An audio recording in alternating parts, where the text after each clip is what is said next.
Hopefully y'all can hear us and see us, and welcome to another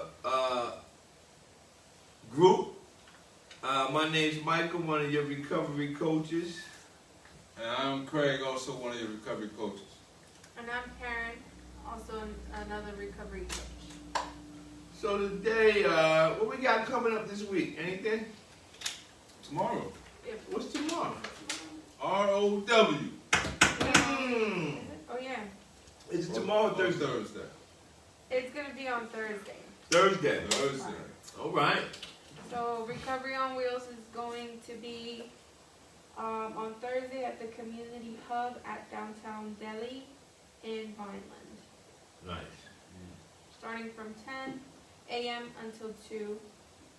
If anyone needs any resources for yourself or a family member, you can stop by.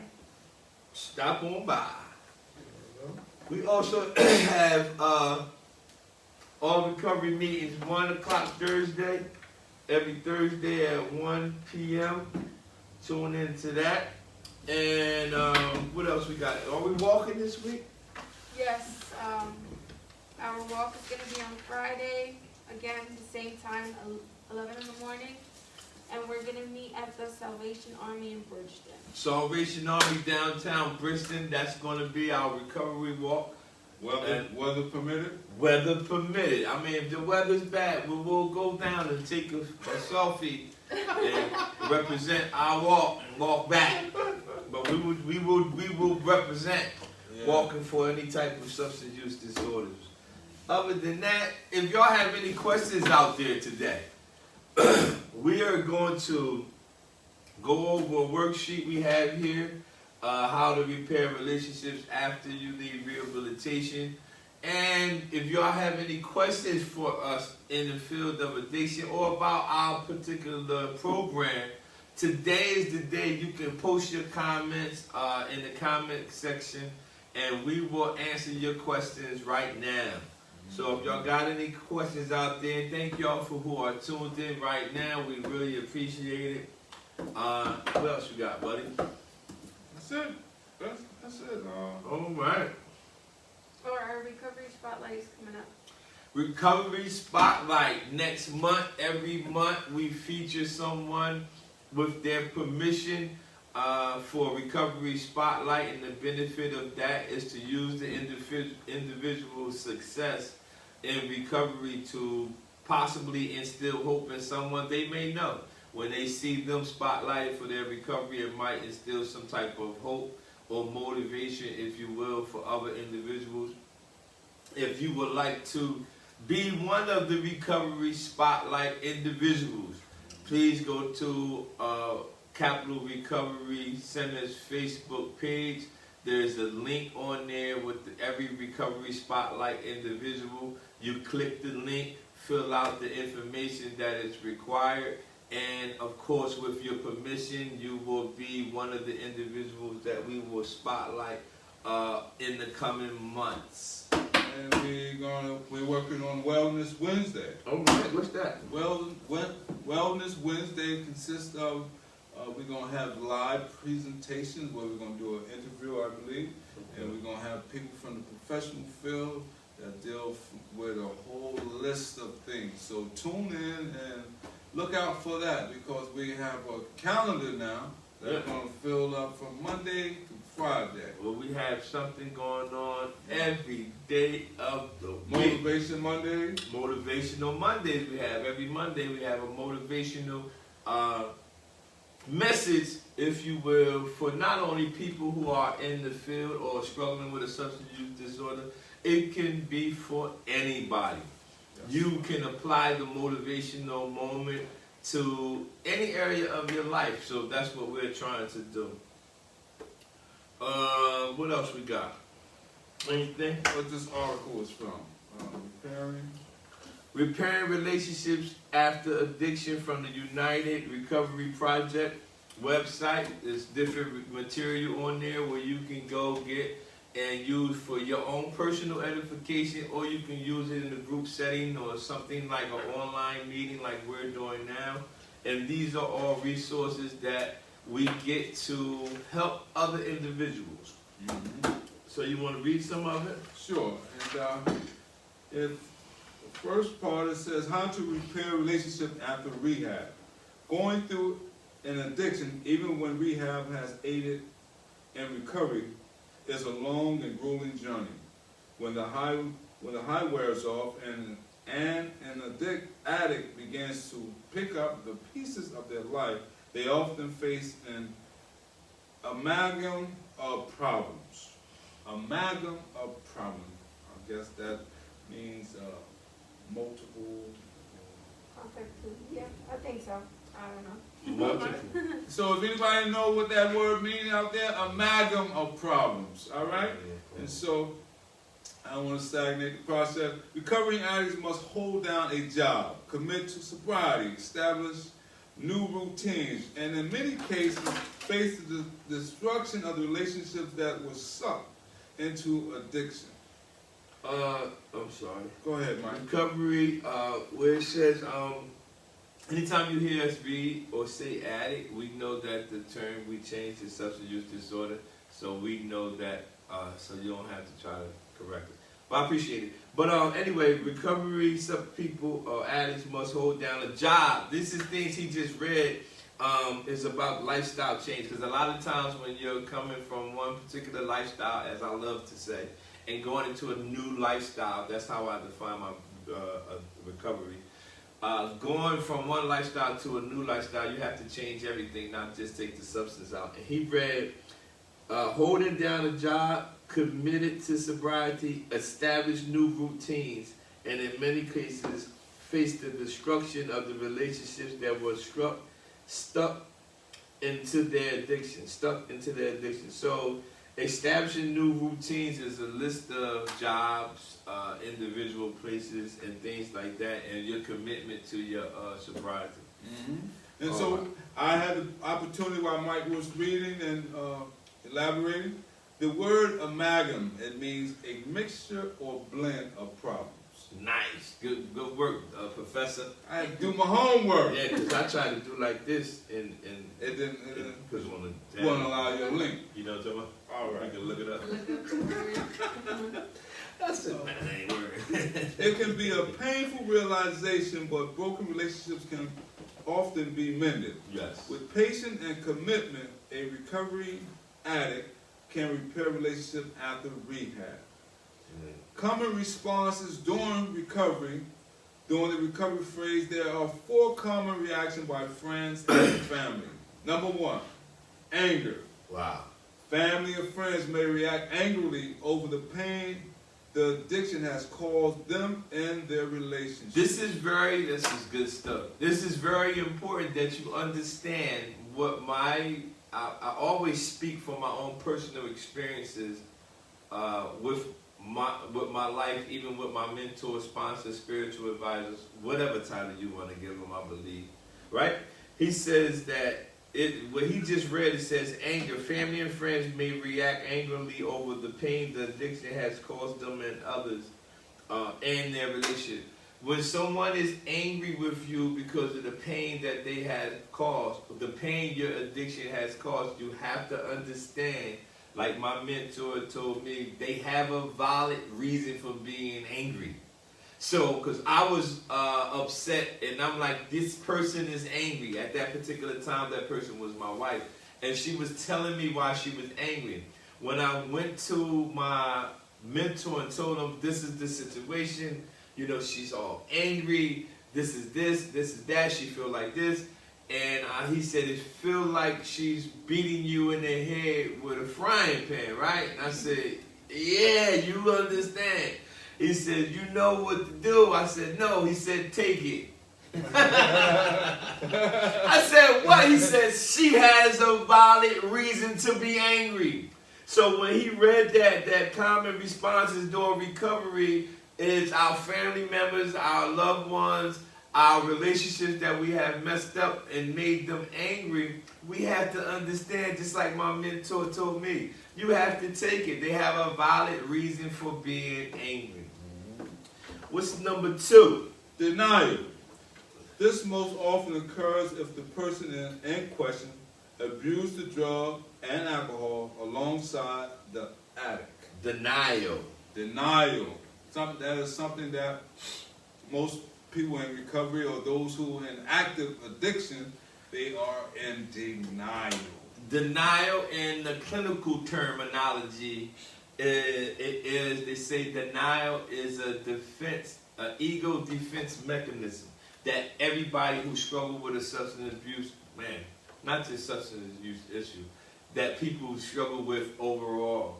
But it is an ego defense mechanism that individuals use, denial. It will be used. People will be in denial about a lot of things, and it does not just simply cover substance use disorder. This is a lot of areas in our lives. And a lot of people that in denial, they use a term they call shifting the blame. Yeah. You know, they want to take the focus off themselves and try to place it on someone else when all in actuality it's the person themselves who has the problem. All right? All right. Fear. Believing that recovery is only temporary and it will only be a short time before the physical, verbal, and mental abuse resumes. Wow. Wow. Fear. So a lot of family members, they are in doubt. They are in fear that, okay, the new you that they seeing Ain't gonna last long. ain't gonna last long. They said, Just around the corner, they said, man, I know that the old Craig gonna pop up. you gonna pop up. And you know another thing, that's good stuff. Because another fear that people have, I can only speak from me. My wife said she used to still take her pocketbook everywhere she went, even like a year or two after I came out of rehabilitation center. Because she had this fear that that person, the old me, was going to show up. So these are valid things that people will have. That fear that the old person you used to be will show up. So you have to be aware of that. Happiness, the last one. Some family and friends are just excited to see that the addict is in recovery. Happiness. What a Just joy. happy. That's why I can't get the confidentiality thing wrapped around my head. Because some people are so happy that individuals are trying to get help for the situation that they have. However, you often hear, or it is in our policies and ethical guidelines and all of that, that confidentiality. Which is so weird to me because you don't want nobody to know. Well, not me. As soon as I went to a program, I was trying to send a selfie from the program, let you know I'm in here trying to get help. So whenever people are happy to see individuals try to do things to better themselves. But however, most people when they go into treatment, they don't want people to know that they're getting help. When in all honesty, everybody in your neighborhood knew you was using, which don't make sense to me At all. But you don't have to make sense to me. But anyway, In these last few words, I hope they are encouraging to those who are in recovery. It says, no matter what the response from family and friends, an addict would need to exercise patience and understanding as they work to reestablish healthy relationships. healthy relationship. You have to. Key word here is that you have to work it. Excuse me. You have to work to reestablish healthy relationships. This is not something that's just going to happen overnight. This is something that's going to require you putting in some work to perform the task. One day at a time. All right, what we got out there? Let's see who out there. See anybody got any questions? All right. Let me check and see if I got anybody. Again, today, if you have any questions out there and you would like to ask questions, just put it in the comment section and we will discuss your questions live. Miss Karen will definitely take care of all that. Check the ring-a-ling-a-ling and see if anybody comment. Not yet? Not yet, we good. All right. All right, let's see what we got. Repairing relationship. Where I'm at, Craig? You're right. We're in a relationship. Take It's your time, 46 or 49. Repairing relationship. Trust is a hard thing to earn. Woo! All right. Even in healthy relationships, for people struggling with a substance use disorder looking to reestablish that privilege, They will need to work extra hard to demonstrate their commitment. This is something that you must understand. When you're trying to reestablish a relationship, you're going to have to work extra hard because, like we said previously, people are happy that you're getting treatment, but at the same time, they have fear of you going back to the person you used to be. So therefore, repairing relationships in all areas of your lives, you will have to work harder than the normal individual. It will likely take some time, and the person struggling with an addiction will need to prove their dedication through their actions. No more talking. No more, I'm never going to do it again. I just need this. Everything after a certain period of time when you destroy relationships will require some action. So that simply means now, after the 2 years and 3 years and 4 years that I have acquired, my wife's seen action to the words that I was saying. I wasn't just talking that I wasn't going back to that. I started to show evidence, if you will. That's a good word. Hashtag show evidence. Mm-hmm. Show some evidence that, you know what I mean, that you are a different individual. Theory without application is useless. Theory without application is useless. Hashtag that. Hashtag that. Use it the first time. Give me credit the first time. After that, it's yours. Right. They will need to follow through on their promises, and they should expect to earn that trust back little by little. This step can be especially hard for the recipient, who will need to exercise a certain amount of vulnerability in order to learn to trust again. This is talking about the person who has been wounded from the substance abuse, or a person who was struggling with a substance use disorder. That's my bro. You just have to tap into or understand, have some type of vulnerability in order to learn to trust again. What's up, man? What's up, Jerry? What's good, man? All right, man. Again, thanks for tuning in. Yeah, got in there. Hey, man, we just having like an open discussion, and we talking about Repairing relationships. repairing relationships. So just hear us out. Go ahead. You want to go, Miss Karen? Structure. Structure and stability. Repairing a relationship post-addiction takes structure and stability. Even in relationships that seem damaged beyond repair, a recovering person can still work to adhere to new boundaries and limitations that bring normalcy back to the relationship. The idea is to get a new, healthy routine and stick to it at all costs. Get a new, healthy routine. Structure and stability. Structure, structure, structure. I love those two words right there. Mm-hmm. Structure and stability. When you start to live, I have a very disciplined life, and I have structured my life in such a way that I don't go outside of the structure that I have set. And I need stability. If things aren't stable, it will keep me I won't feel right. So these two words, structure and stability, are powerful. Yep. And it says get a new healthy routine and stick to it at all costs. Stick to it. Going to work. 9 to 5. Some exercise. Get a little OT if you get OT. Man, that joker get overtime all the time. Oh yeah. That joker, every time I tell where you at, man? Hey, man, I'm overtime, and I'm overtime.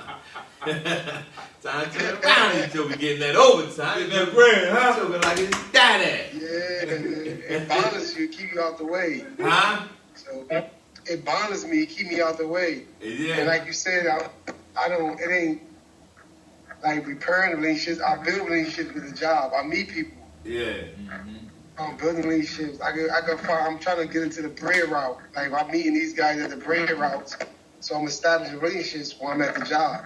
Nice. So I like to be on the job more often. Yeah, that's good stuff. But look, that's all about repairing or structure and stability. That's structure and stability. Yeah. All right, next one is relationships and aftercare. It says loved ones should treat post-addiction relationships like new. This does not mean skipping the communication and forgiveness steps, which we will touch on shortly, but it does mean starting on a clean slate. Everybody at some point in time, I don't care who you are, will need someone to forgive you, or you will need to forgive somebody else.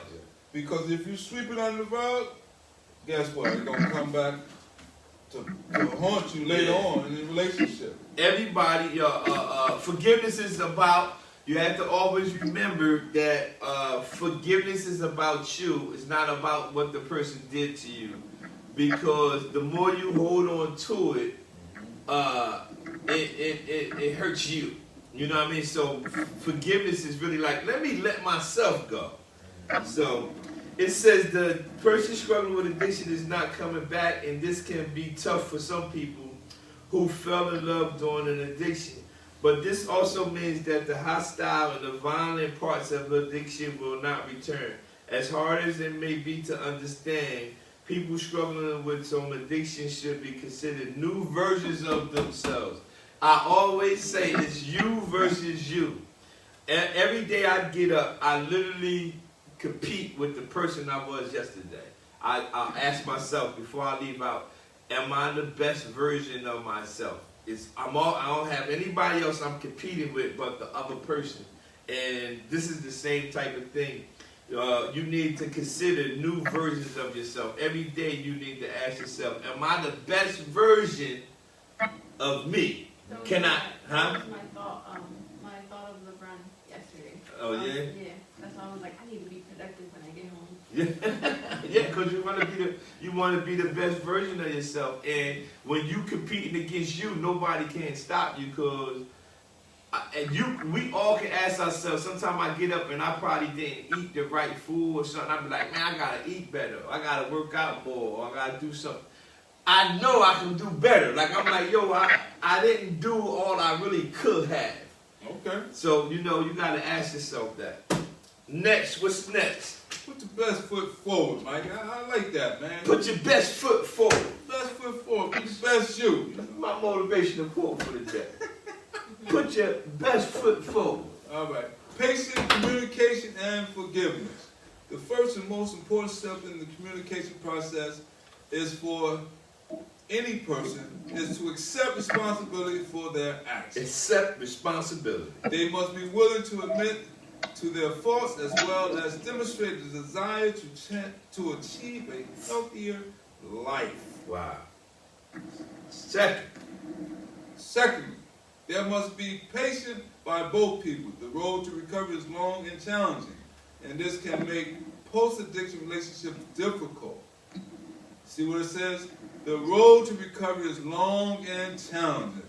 It ain't just no overnight process. it's a journey. It's a journey. It's a journey right here. So stick with it. But the road is long and challenging. Straight and narrow. It just means you're going to have some challenges on this road, but nothing, I repeat, nothing is worth going back to where you came from.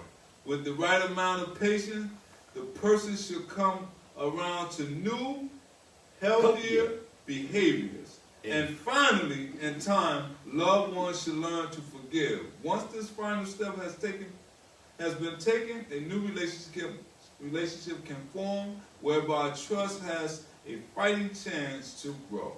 This is about patience, communication, and forgiveness. We need the patient on the side of the person who got the struggle with a substance use disorder. The individuals on the opposite side has to have patience. It works both ways. Yeah. And communication. The person who has the substance use disorder has to communicate with the person who's in their lives, their family, their relatives, their loved ones. And then it must be forgiveness on both sides. Yeah. The person who has hurt somebody has to ask them for forgiveness. The person who was hurt has to forgive the person who hurted them. Yeah. So patience, communication, and forgiveness. How you doing, Miss Smith? Thanks for tuning in. If you got any questions about anything dealing with substance use disorder, you can always leave it in the comment section. We answering questions live on the screen right now. What's going on with you, Mr. James? You on your way? And you know, I'm cool, man. I'm at work. They let me get down. I'm at work, but I got time to link into the group. Nice. That's boy, I'm telling you, boy. They call that dual. Busy up there. I had to bring it up. I brought it up, so I said, man, I'll be missing group because I'll be working. So he said, days you got group, go to your store after you get done. So I said, okay, I should have been said. So that's why you gotta always ask. I know you gotta always ask questions. You gotta ask. You can't just assume like, man, I'm busy. They ain't gonna let me do it. Yeah, you gotta ask. Only can say no to me. You only can say no. I already was in a no position. Yeah. So I asked, and look, it turned up. It's link in. Yeah, that's awesome. So I started doing that. That's good, And man. as far as when you broke down about how a person has gotta make his I think it started one day. If a person want to be like do everything better, like forgive, do everything. You want to start on the right track. You start one day. Once you started that one day, and see how the next day you push yourself for the next day, and the next day, and every day you keep adding to yourself, bettering yourself. I don't care what it is. It could be like you said, not exercising. Now you Now you wasn't drinking water. Now you gonna start. One day at a time. Yeah. Then you gonna see how it changed in 30 days. Yeah. You see yourself not talking about nobody, yourself not having no negative conversation. Everything you doing, like trying to, you're gonna see your whole life start changing. You just gotta do it one day. Yeah. You can't do it one day and mess at 5 o'clock, messed up, and you just gotta do one day just clean. Just clean thoughts, clean everything. Just do everything positive. Thank you, no sir. You're welcome. Hold the door for somebody. Just do something good one day. It's gonna keep adding to yourself every day. That's good stuff. Good elevation. That's good elevation right there. You know? You know? That's how that process works. You gotta start somewhere. I always say just get started. Huh. And you gotta everything has the starting point. Everything has a starting point. You have to get started, but a lot of times people never get started. So you gotta just start. What we got down here, Miss Karen? It says rebuilding relationships after addiction. Most rehab programs involve some form of reflection. Good word.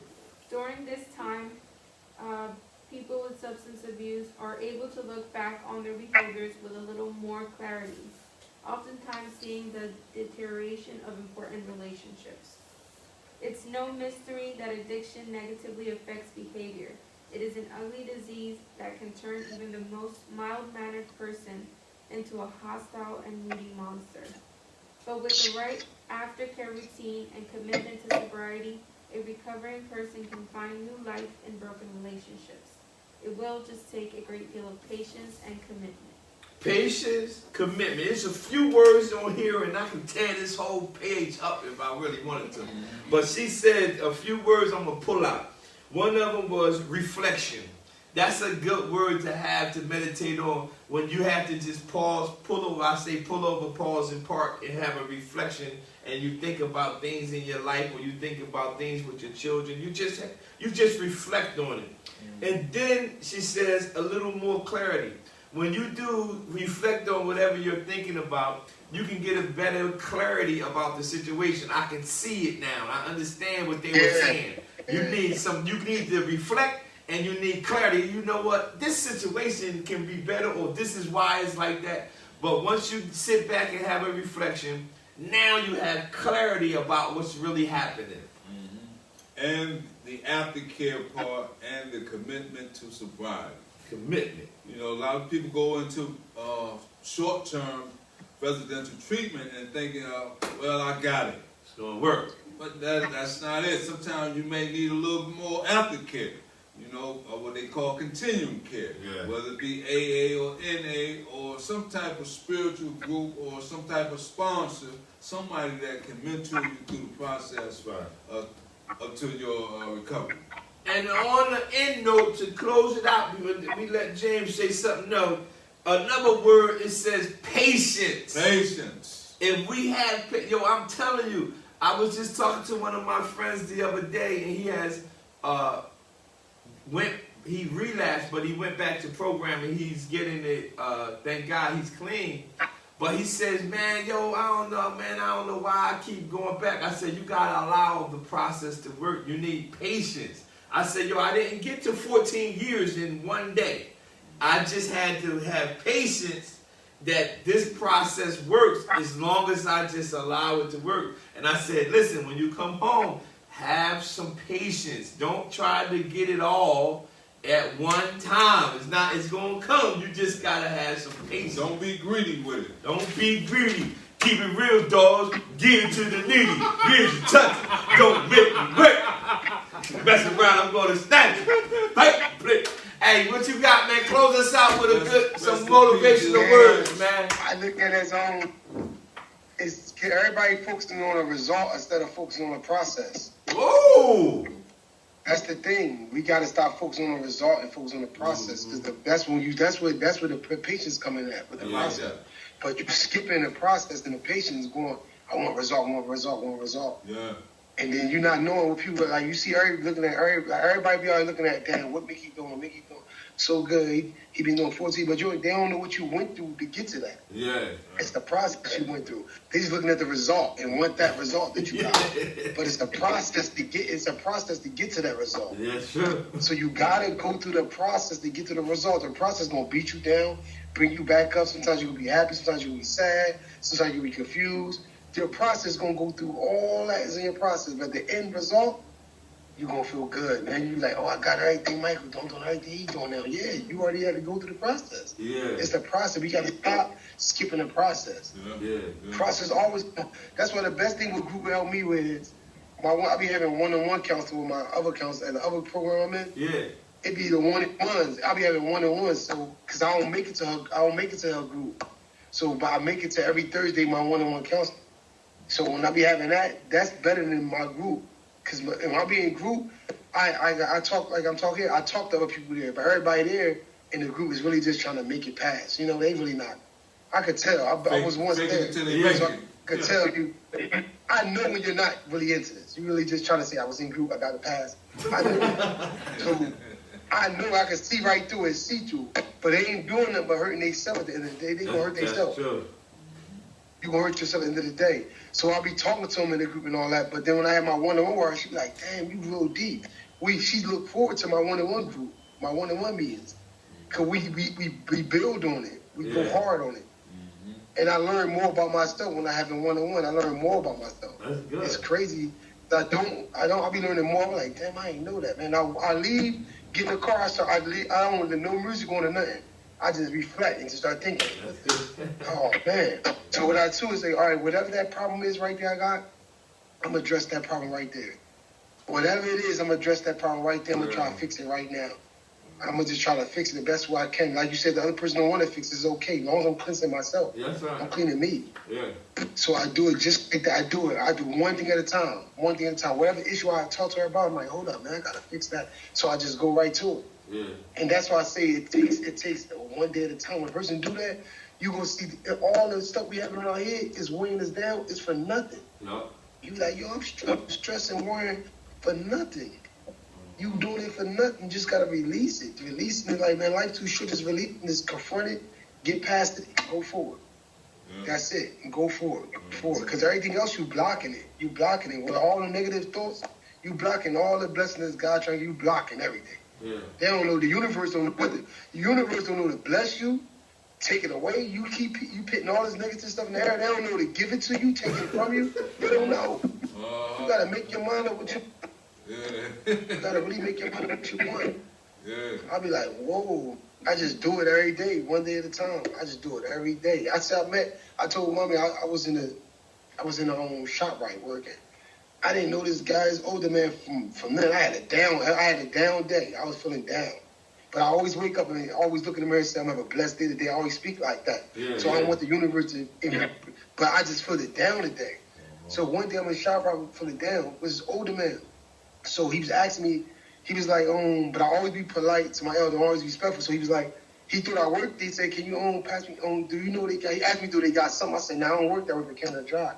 And he was like, he said something to me. He's like, oh man, that's the blessing, man, young brother. He said, what he said, that's the blessing, bro. He said, you work for a major company. They didn't give my grant. He said, a lot of jobs not giving nobody jobs because the pandemic. And young men is letting their jobs go because they can get the unemployment check. Yeah. He said, for you to still be working, doing all this, you got to be blessed and appreciate that you got this job. And when he said it to me, I'm like, what the? I'm feeling down. He just said something to me, lifted me right up. Like, yo, you gotta appreciate you got this job. They're not giving the job. Yeah.